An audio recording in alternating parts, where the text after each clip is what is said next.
¿Qué tal, amigas y amigos de Canal 37, médico historiador? El día de hoy me encuentro con la grata compañía del padre José Carlos Martín de la Hoz, quien es vicepostulador de la causa de los santos y sobre todo de un personaje del que hoy vamos a platicar, que es el doctor Ernesto Cofiño. Padre, bienvenido. Gracias. Gracias a vosotros por esta amable invitación y sobre todo me da mucha alegría dirigirme a México y a tantas personas de México porque yo cuando me gradué hice mi tesis doctoral en un gran teólogo español que se llama Domingo de Soto, un gran dominico de Salamanca, y yo estudié en la Universidad de Navarra, en Pamplona, y después de haber obtenido mi doctorado empecé a dar clase y el primer encargo que me hicieron en la Facultad de Teología de la Universidad de Navarra fue preparar el quinto centenario de la evangelización de América y por tanto tuve la alegría de participar en aquellos actos, en grandes congresos. Posteriormente fui, por motivos pastorales, fui trasladado para ser vicario del Opus Dei en Andalucía y Extremadura, en España, y allí tuve la oportunidad con la Universidad de Sevilla y con el Obispado de Sevilla de organizar el quinto centenario de la evangelización de América en Sevilla. Y recuerdo que lo primero que hicimos en aquel 1989 fue pedirle al Darío Castrillón, el gran cardenal y después prefecto del dicasterio del clero de Roma. Entonces era el presidente del CELAM y le pedimos que viniera a Sevilla para inaugurar el primer congreso con el que íbamos a preparar el quinto centenario. Y recuerdo que me correspondió el honor de presentar en primer lugar al gran profesor Melquíades Andrés, catedrático de la Universidad de Extremadura, que hizo una maravillosa exposición sobre lo que él llamaba la doctrina de los 12 apóstoles. Él explicaba que aquellos grandes misioneros que fueron a América lo que hicieron fue llevar a Jesús, lo que hicieron fue llevar el Evangelio, lo que hicieron fue traerle a aquellas gentes el conocimiento de Jesucristo y quedaron prendados por él, enamorados de él, y por tanto cuajó en América una cristiandad, una iglesia maravillosa, floreciente, que sigue dando tantos frutos de felicidad y de evangelización en el mundo entero. Y por la tarde invitamos al Darío Castrillón, presidente del CELAN, a que le dijera al Congreso de Historiadores que allí estábamos, a todos los sacerdotes de la diócesis de Sevilla que estaban allí, también a los catedráticos de la Universidad de Sevilla. Era el primer acto de la Expo 92 de Sevilla. Y le dijimos, háblenos, Darío Castrillón, y díganos qué piensa la Iglesia en América sobre el quinto centenario. Darío Castrillón, con esa maravillosa dulzura que él tenía, con ese gran corazón de hombre de Dios, nos dijo: agradezco profundamente a los españoles que en 1492 vinieran a estas tierras y nos trajeran a Jesucristo, porque Jesucristo ha llenado esta parte del mundo de tantos frutos de amor y de paz y ha dado felicidad a tantos corazones. Fue muy impresionante porque esas palabras, tanto del profesor Melquíades Andrés y su método de los 12 apóstoles, y a esas palabras conmovedoras de Darío Castrillón, fueron las que marcaron en todas las universidades de España, en los grandes congresos que se realizaron, marcaron lo que fue el quinto centenario. Y ojalá que así sea en los próximos quintos centenarios que se irán celebrando en diversos lugares de América del Norte, de Centroamérica y de América del Sur. Porque verdaderamente estoy muy conmovido porque hablar de Ernesto Cofiño, hablar a los mexicanos es darle miel al colmenero, porque efectivamente Ernesto Cofiño vino a Europa a estudiar la carrera de medicina, la licenciatura en medicina. Él acababa de sobrevivir a un gran terremoto que había tenido lugar en la ciudad de Guatemala en 1928. Él había sobrevivido a aquel tremendo terremoto y su padre decidió que lo que tenía que hacer Ernesto era irse a Europa, porque ahora, en ese momento en Centroamérica no había lugar para estudiar ninguna carrera, lo que había era lugar para sobrevivir a una tremenda catástrofe humana. Ernesto llegó vía de Estados Unidos, llegó a Francia, a París, estudió la licenciatura en medicina, después logró hacer la especialidad en pediatría, que no existía en Centroamérica, después superó una oposición. Antes recordaba cómo Ernesto Cofiño muchas veces en su vida contaba que aquellos días que había cenado en exceso y luego le costaba dormir, o aquellos días que tenía una gran preocupación y eso le llevaba a tener pequeñas pesadillas en sus sueños pesadillas fueron siempre las mismas hasta su muerte. Y de repente se encontraba delante de tres señores muy serios, muy con vestidos con bata blanca de médico, que le miraban y le sacaban, movían un bombo, sacaban un número y le preguntaban un número de un tema y él se quedaba en blanco. Así quedaba, se despertaba sobresaltado.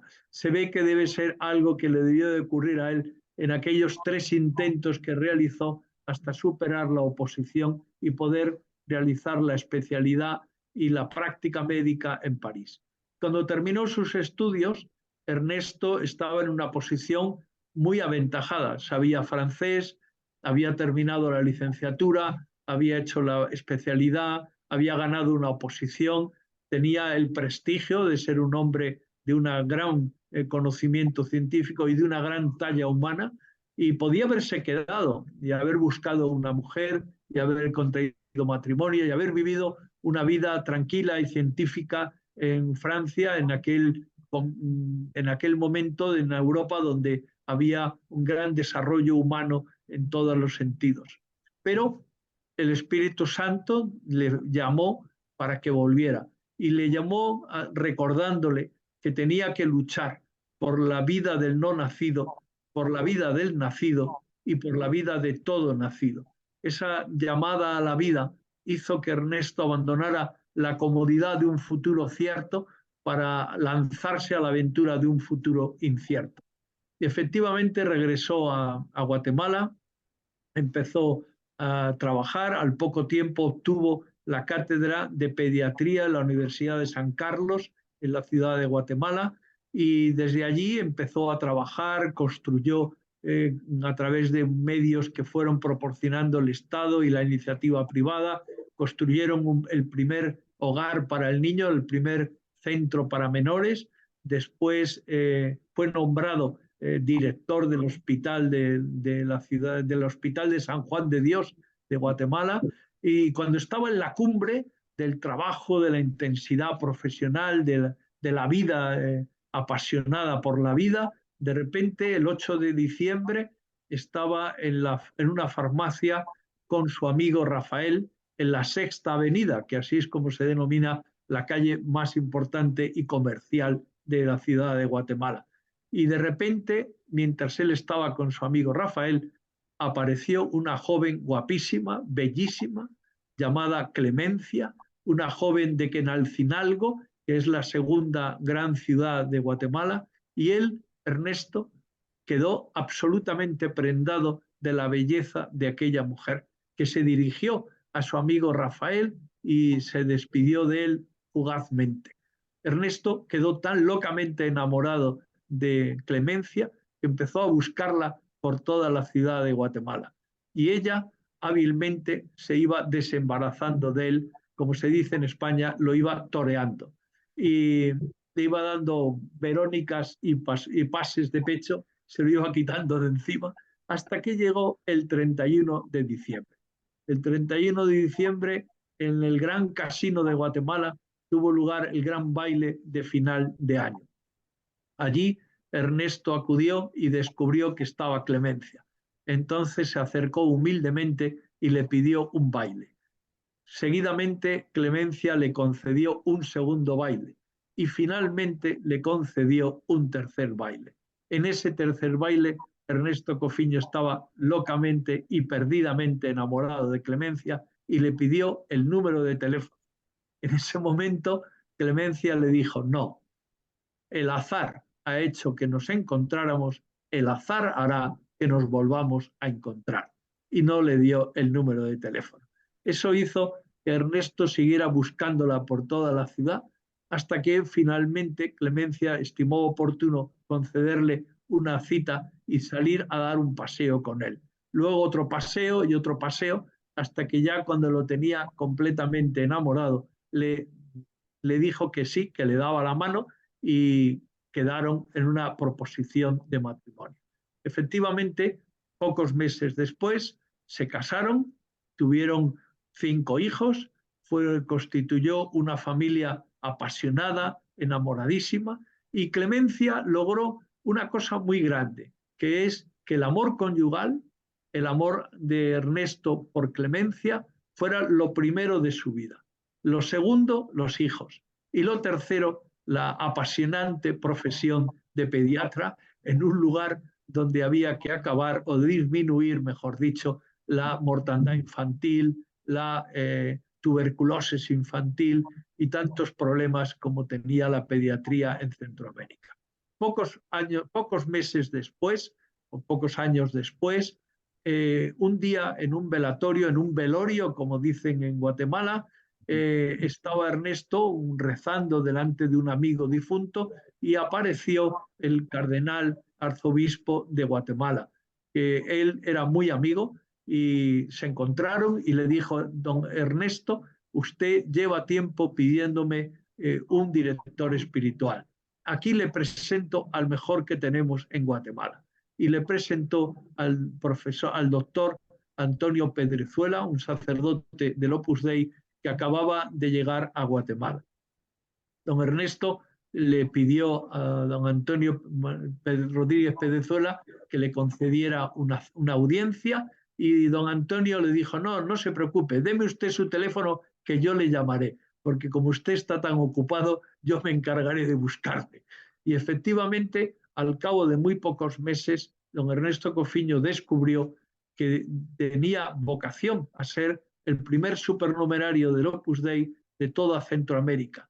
¿Y qué pasó? Muy sencillo, que Dios nuestro Señor había previsto que Ernesto Cofiño descubriera que el amor conyugal era su camino de santidad, su materia de la santidad. Por eso es conmovedor que Ernesto Cofiño, cuando descubrió el Opus Dei, descubrió que era como anillo al dedo. Es decir, Dios le había llamado a ser santo y la materia de su santidad era el amor conyugal y eso ya lo vivía. Por tanto, simplemente lo único que tuvo que hacer es ponerse a las órdenes de Dios.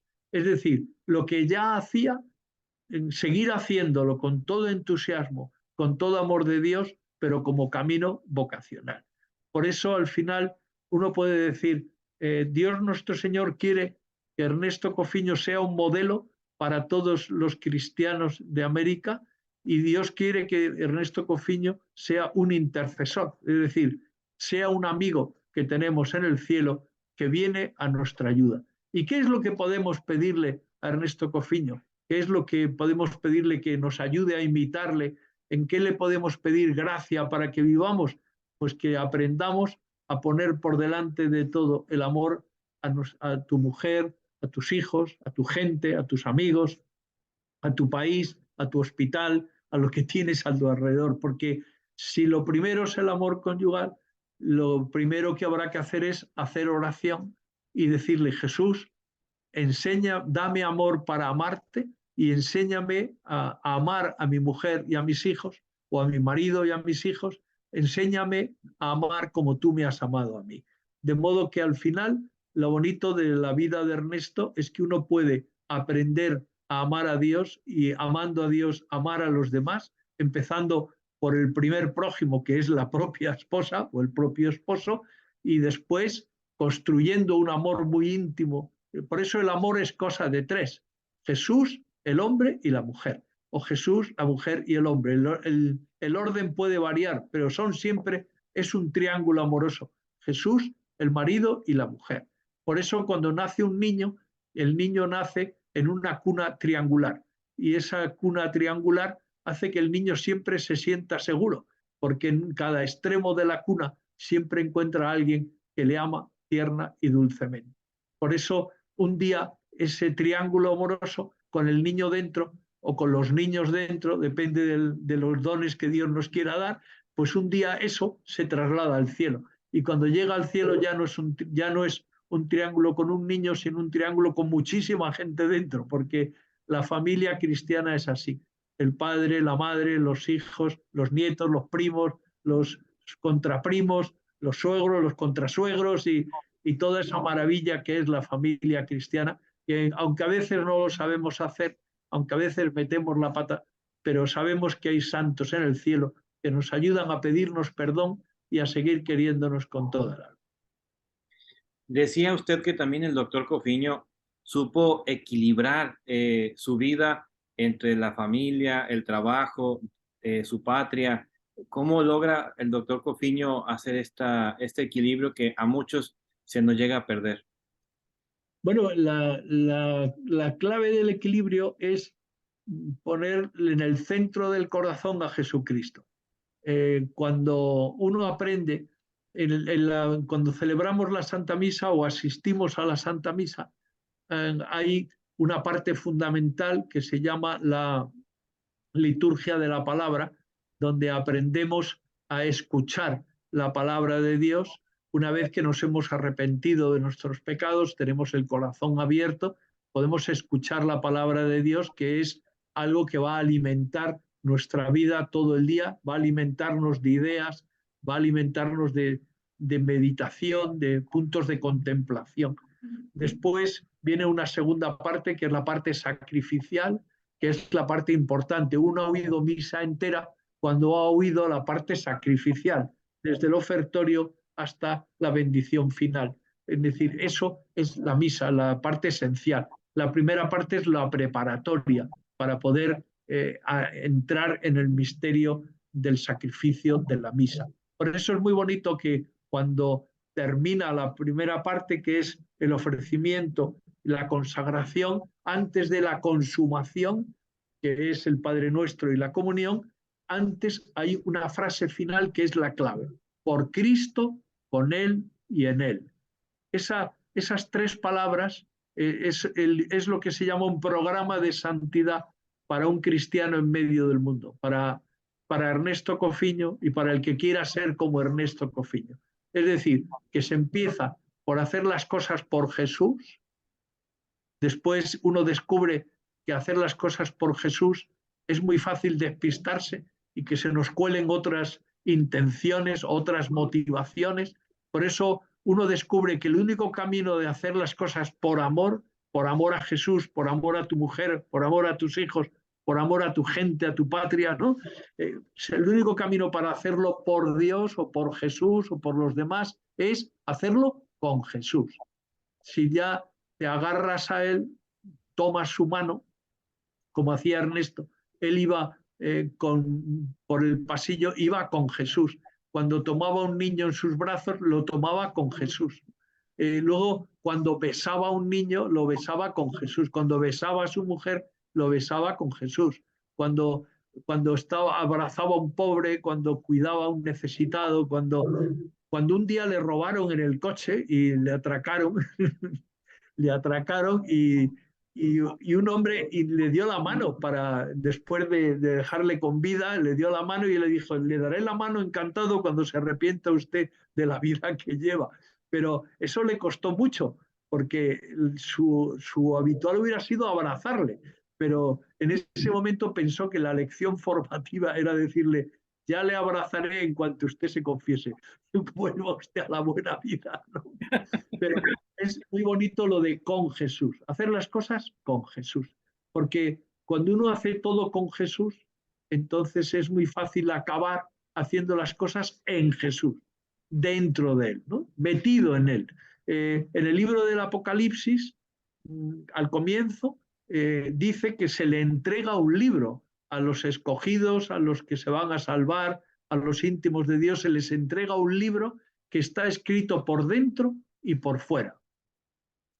Es muy importante eso, darnos cuenta de que la vida está escrita por dentro y por fuera. Hay hay un sentido literal de la vida, hay como un vivir y dejarse llevar, ¿no? Ir de una cosa a otra, es como hacer cosas, ¿no? Eso es por fuera, ¿no? Lo que por fuera se ve. Esta persona por fuera va haciendo esto, esto, esto, esto y esto, o no va haciendo esto y esto, ¿no?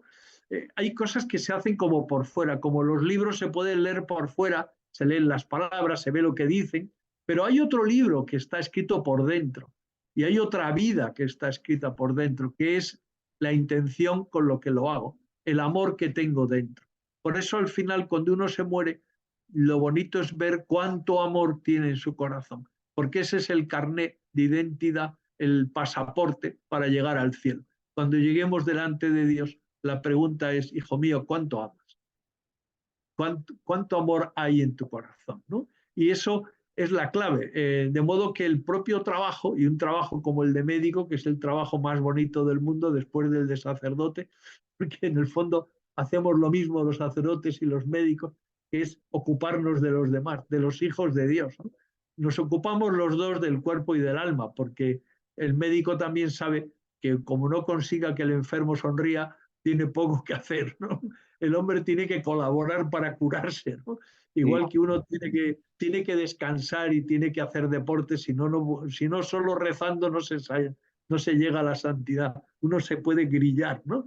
Bueno, por eso es muy bonito que la motivación es el amor, ¿no? Aprendemos a ser santos en la medida en que aprendemos a amar. También he leído sus artículos. He de mencionar que el padre es además historiador de carrera y fundador de varias, digamos, colegios de historia en España y muchas cosas de estas, pero también es el mayor experto en la vida del doctor Cofiño porque es quien lleva la causa actualmente, es el que hace esta investigación completísima para profundizar en la vida del doctor y llevarla ante Roma. Y seguramente tendrá usted muchas anécdotas que nos pudiera compartir sobre el doctor Cofiño, padre. Hombre, yo creo que las anécdotas, ahora yo he redactado recientemente una semblanza del doctor Cofiño, que espero que pronto pueda ser publicada, porque este verano tuve la dicha de estar en Guatemala y estuve conviviendo con las personas que habían conocido y habían convivido con el doctor Cofiño, con lo cual yo después de escucharles decidí y escribí una biografía de 40 páginas porque me parecía que el gran público debía conocer todas las cosas que a mí me habían contado. Y de entre todas las anécdotas, la que más me impresiona es esa, la anécdota de Clemencia, que enseña a amar al doctor Cofiño a base de torearle, porque es muy importante que las mujeres sigan enamorando a los hombres. Sí, en la medida en que las mujeres sigan enamorando a los hombres creeremos en el amor y por tanto creeremos en que estamos en este mundo para amar y no simplemente para hacer cosas, porque el hombre siempre tiende a hacer cosas, ¿no? Y la mujer nos enseña que está muy bien hacer cosas, pero por amor. Y por eso es muy importante que nuestra madre, nuestra hermana, nuestras amigas, si uno está casado, su mujer, es muy importante que por todas partes alguien nos esté recordando. Y en ese sentido, las mujeres son, parece, según nos dijo Juan Pablo II cuando escribió aquel documento sobre la dignidad de la mujer, decía, Dios ha entregado el mundo a la mujer. Y es verdad, porque Dios ha entregado al mundo para que las mujeres nos enseñen que lo que hace falta es amar.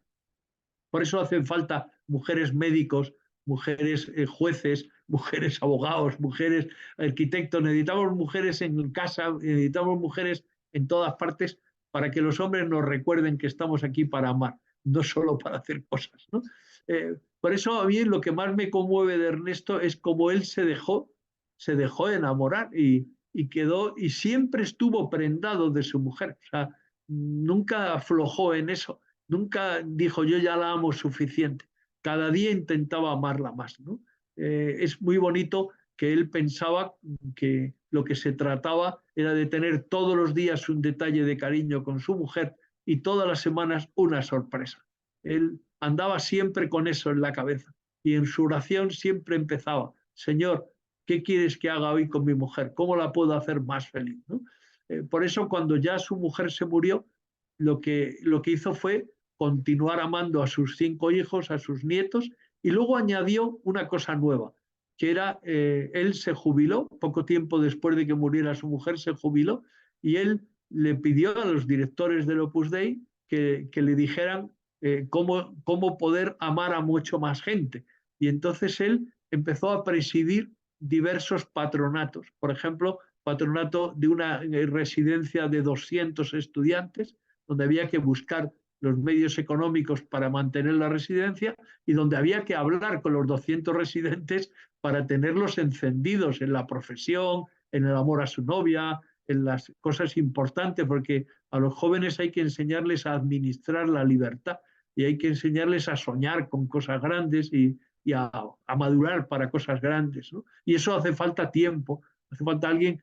Un día Ernesto le invitó al presidente de la República de Guatemala, que era amigo suyo de la infancia, le invitó a venir a la residencia que él dirigía y le invitó a estar un rato largo con los estudiantes para hablarles como presidente de la República qué esperaba el presidente de la República de la juventud allí representada, ¿no? El presidente de la República salió tan contento de aquella reunión que le dijo: Ernesto, te daré de mi dinero, de mi sueldo de presidente, todos los meses una cantidad para ayudar a la residencia.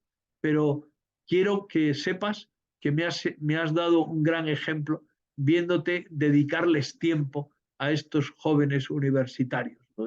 Dice, y ahora he entendido por qué cuando yo te invité a ser el embajador de Guatemala en París, tú me contestaste, ¿y qué hago yo solo en París? Me voy a aburrir, ¿no? Tengo mucho trabajo en la residencia. Ahora he entendido en qué consiste tu trabajo, ¿no? Que es cuidar de los demás, ¿no?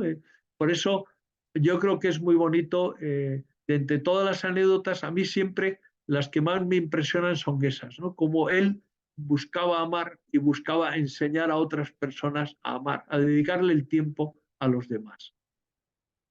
Decía también, a veces pensamos que ser santo es ser alguien perfecto, o imaginamos que es alguien que nunca se equivocó, ni mucho menos, sino todo lo contrario. Hemos visto que son personas comunes y corrientes que al contrario tienen que luchar contra estos, digamos, vicios, por así decirlo, que todo el mundo tenemos. Y el doctor Cofiño leía que alguno de sus problemas, por así mencionarlo, era su temperamento, ¿no? De pronto. Bueno, yo creo que una de las cosas más grandes que hizo Clemencia con Cofiño es que Cofiño era insoportable.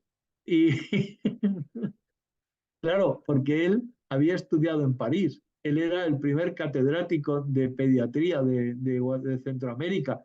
Él era un hombre que siendo tan joven ya era director del mejor hospital de Guatemala. Y claro, que él, que era todo en Guatemala, tenga que ir tras una mujer de que Quenalcenalgo, de 10 años más joven que él, que no le hace caso, pues eso ya le enseñó que en esta vida lo importante es ser humilde, porque como no seas humilde, te vas a empotrar muchas veces en la vida, ¿no? Por eso, es verdad, él descubrió que el mayor defecto que tenemos los hombres se llama la soberbia, que nos creemos algo, nos creemos importantes, o nos creemos que somos más que los demás, o nos creemos que llevamos la razón, ¿no? Y por eso las mujeres, al enseñarnos a amar, nos enseñan a ser humildes, porque no se consigue, no se conquista un corazón con soberbia, sino con humildad e intentando amar. Y claro, para amar hay que salir de uno mismo, hay que darse, ¿no? Eso es la humildad, ¿no? Por eso es muy bonito ver cómo la lucha de Ernesto por ser humilde es una lucha, un esfuerzo, con la gracia de Dios, que es muy constante. Por ejemplo, él, como había estudiado en París, hablaba muy bien el francés y él era muy amigo de Lejeune, que era compañero suyo de la Facultad de Medicina de París. Claro, Lejeune había montado, que por cierto también está en proceso de canonización, él había puesto en marcha un montón de movimientos pro vida. Él había demostrado desde el punto de vista de la genética cómo el hombre es ya ser humano, es vida desde el momento de la concepción, y cuando el hombre es minúsculo y muy pequeñito ya tiene hasta uñas. Es decir, que es un ser humano y hay que hay que cuidar la vida del no nacido, del nacido y de todo nacido. Eso lo aprendió Ernesto de Leyen y Leyen lo aprendió de Ernesto, ¿no? Y es muy bonito porque, claro, él viajó a París y Leyen viajó a Guatemala, porque los dos querían impulsar ese movimiento por la vida, por toda vida, por la vida de todo nacido, y la querían impulsar en ambos lados, en América y en Europa, y luego en Asia y en el mundo entero. Entonces se viajaban de un sitio a otro, se apoyaban, ¿no? Y debió de ser tan impresionante esas visitas de Cofiño a Francia, y debió de ser también tan bonito su francés, que le dieron el gran título de la Legión de Honor, que es la máxima condecoración que concede el Estado francés, y se la concedieron a él. Y hubo un gran acto en la Embajada de Guatemala, donde estaban todas las autoridades, habían venido autoridades francesas, y él, cuando terminó de pronunciar su gran discurso y se oían los aplausos, se sentó, y la persona que estaba al lado escuchó, vaya, bueno, dijo una expresión más fuerte, pero podríamos traducirle por, vaya, me he olvidado de citar al embajador de Francia, ¿no? Es decir, eh, bueno, es una pequeña humillación de un hombre que ha preparado un discurso, pero en vez de enfadarse, dijo, vaya, ¿no? Es decir, esas pequeñitas actos de humildad, ¿no? De encajar, pues se me ha olvidado esto, se me ha olvidado aquello, ¿no? Hay otra anécdota muy graciosa de un día, claro, cuando él estaba siempre con niños, y los niños llevan en sí todas las enfermedades a la vez, ¿no? Por eso él construyó en las afueras de Guatemala, con la ayuda del Estado, construyó un hospital alejado de la ciudad, para que los niños que tuvieran enfermedades que requirieran un tiempo de reposo y pudieran curarse en un lugar sin estar en contacto con otros enfermos que les contagiaran otras enfermedades, ¿no? Pero bueno, el hecho es que un día él estaba en el hospital y había estado toda la mañana con niños, besándolos, pesándolos, jugando con ellos, auscultándoles, en fin. Y llegó a su despacho, cerró la puerta, se sentó para tomar un momento de respiro y unas notas, y en ese momento tuvo un ataque de diarrea fortísimo y se hizo todo en los pantalones. No le dio tiempo ni a levantarse del asiento, ¿no? Y claro, era horrible porque todo olía y no sabía qué hacer. Entonces, pero tenía el teléfono, entonces descolgó y llamó a su mujer y le dijo, Clemencia, auxíliame, ¿no? Tráeme, tráeme todo. Y claro, él, cuando llamaban a la puerta, decía, no, no, ahora no puedo, ven después. Claro, Clemencia, tráeme todo. Claro, es un acto de humildad decirle a su mujer, a mi edad me echó todo encima, ¿no?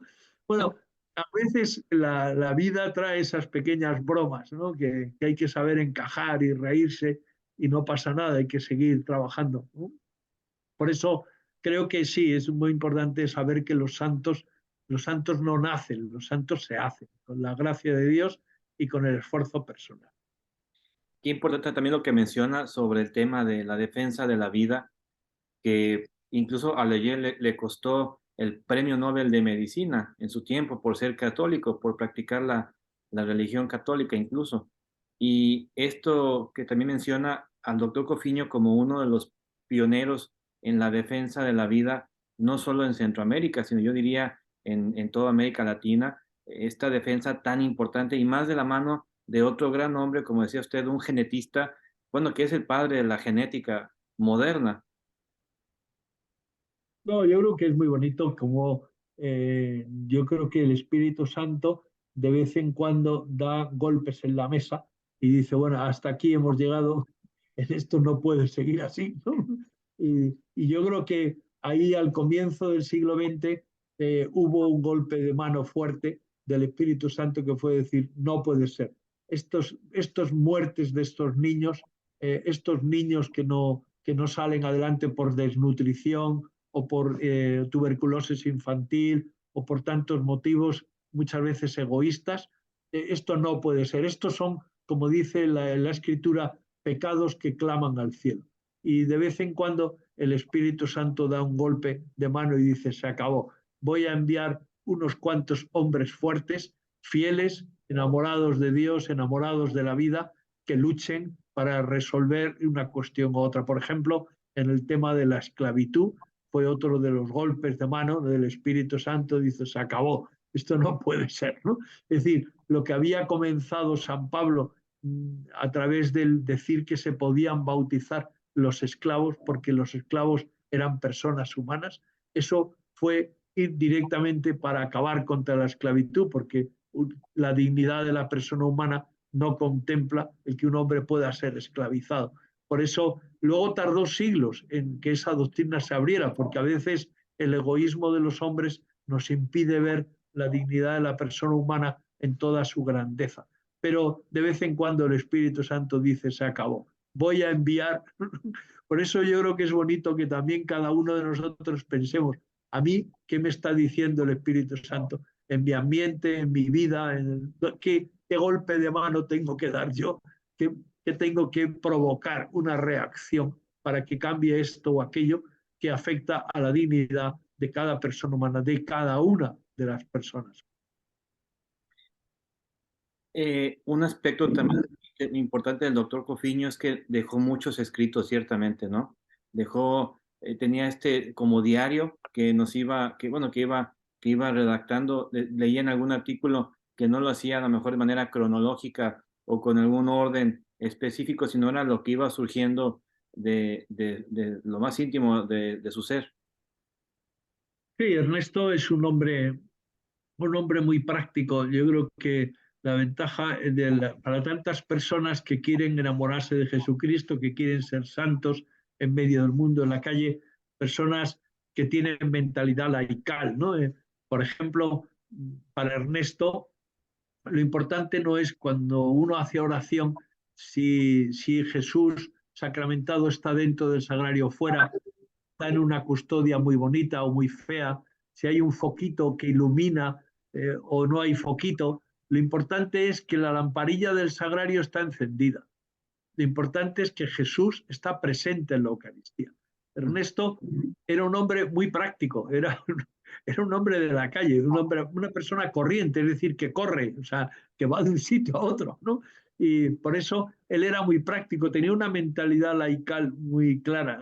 Y en ese sentido, él sabía que los laicos tenían que santificarse, enamorarse de Jesús e iluminar el mundo desde dentro. Por eso él tenía tantos deseos de contarle a sus amigos, contarle a las personas que trataba, a las personas que conocía, contarles cómo Jesús se había ido haciendo grande en su vida, cómo se había ido haciendo fundamental en su vida. Y en ese sentido, esas notas que él tomaba en su diario, esos apuntes que tomaba en su oración, luego le servían para dar, pues a veces charlas de formación o a veces estar con amigos, porque ¿qué hacía? Él les hablaba de lo que vivía. Porque cuántas veces cuando uno escucha una charla de formación o escucha una homilía y se nota muy bien cuando la persona que habla, está hablando en nombre de Dios, que nos está hablando de Dios, cuando habla de modo teórico o cuando está contando una experiencia personal. A todos lo que nos impacta son las experiencias personales, ¿no? Por eso, ¿por qué? Porque lo que necesitamos son ejemplos de vida, ¿no? Por eso la Iglesia ha previsto y el Espíritu Santo ha previsto que de entre todas las personas que mueren con fama de santidad, algunos sean propuestos como modelos e intercesores para el pueblo de Dios. Pero todos ya somos modelos e intercesores de nuestra familia y de nuestros amigos. El doctor Cofiño muere en el año 1991 y leía que en el año 2000 se inicia este proceso de canonización. ¿Cómo inició y qué fue como el pivote que llevó a hacer este trabajo? Bueno, vamos a ver, un proceso de canonización es de las cosas más serias que la Iglesia Católica tiene. No nos olvidemos que el primer dicasterio que la Santa Sede puso en marcha es el dicasterio de las causas de los santos. Por tanto, lo primero que aparece en la escritura de la Iglesia como entidad es cómo la Iglesia guarda la memoria de los mártires, de los que han dado la vida por Jesucristo, de los que le han imitado en el martirio, ¿no? Después, al cabo del tiempo, cuando la Iglesia deja de ser perseguida, la Iglesia se ocupa de tomar nota y de dejar constancia de los que han muerto siendo mártires sin morir, es decir, de los confesores de la fe. Y después de los que han muerto con una vida virtuosa, ¿no? O de los que han muerto ofreciendo su vida por otro, como San Maximiliano Kolbe, ¿no? Es decir, y luego en la vida normal, ¿qué hace el Espíritu Santo? De entre todos los que han muerto con fama de santidad y de hacer favores a sus amigos desde el cielo, escoge a unos cuantos y a esos los escoge por un sencillo sistema. Se comprueba a los 5 años después de la muerte si la fama de santidad y de favores ha trascendido el ámbito de la familia, de los amigos, y ha llegado a una parte significativa del pueblo de Dios. Eso es un beato. Y un santo es que la fama de santidad y de favores haya trascendido a la totalidad del pueblo de Dios.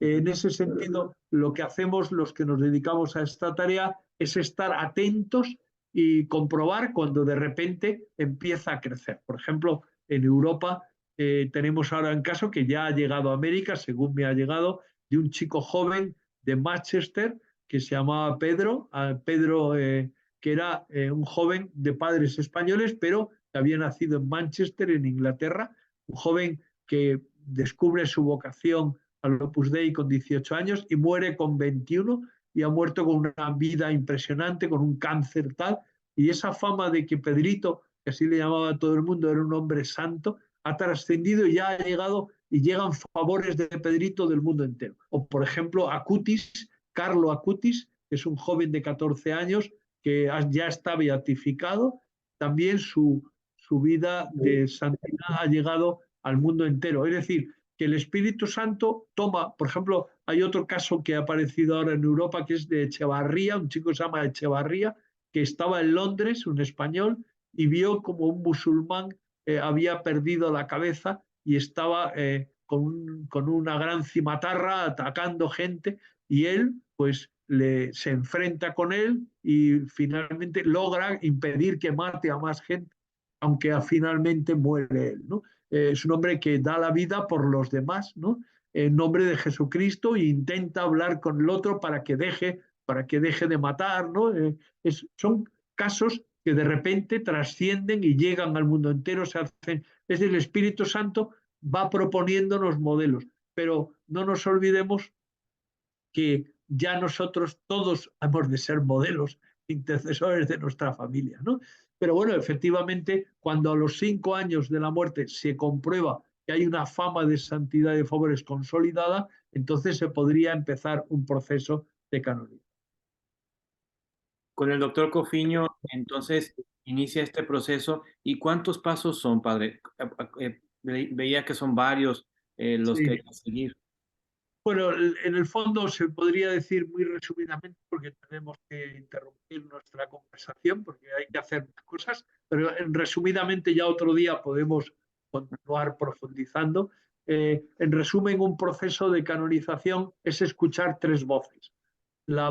Si las 3 voces dicen que sí, entonces una persona es beatificada. La primera voz es la del pueblo de Dios, que considera que a través de los testimonios, de los documentos, de toda la documentación recabada, se comprueba que esa persona ha vivido las virtudes en grado heroico y puede ser propuesta como modelo e intercesor. Luego está la voz de la Iglesia, que juzga que esa documentación que se ha recabado, que expresa la voz del pueblo de Dios, efectivamente que toda esa documentación es suficiente, y estudiada esa documentación, la Iglesia dice que efectivamente esa persona puede ser propuesta como modelo. Eso ya, la primera parte termina con el nombre de siervo de Dios, la segunda parte termina con el nombre de venerable siervo de Dios, y ahora queda la tercera voz, que es la voz de Dios, que es que de entre todos los favores y gracias que los santos alcanzan del cielo, porque es Dios quien hace los favores, pues de entre todos ellos surja un milagro. ¿Qué es un milagro? Un milagro es un gran favor, un gran hecho sobrenatural que no tiene explicación humana y que puede demostrarse que se le atribuye a Dios a través de la intercesión de un siervo de Dios, de un venerable siervo de Dios. De tal modo que siervo de Dios sería la voz del pueblo de Dios, venerable siervo de Dios sería la voz de la Iglesia y beato sería la voz de Dios.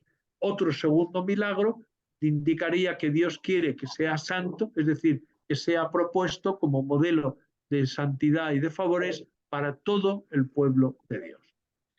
Padre, le quiero agradecer muchísimo su tiempo, esta oportunidad de charlar con usted, de acompañarnos y de profundizar un poquito más en la vida del doctor Ernesto Cofiño y aquí, de quien podemos leer más en sus artículos y otras conferencias. Muchísimas gracias, Padre, por el tiempo. De nada, cuando queráis podemos seguir charlando o Gracias. platicando. Y antes de cerrar esta plática, ¿nos pudiera, por favor, dar su bendición? La bendición de Dios omnipotente, Padre, Hijo y Espíritu Santo, descienda sobre vosotros y permanezca siempre. Amén. Encantado de saludaros. Gracias. Hasta pronto.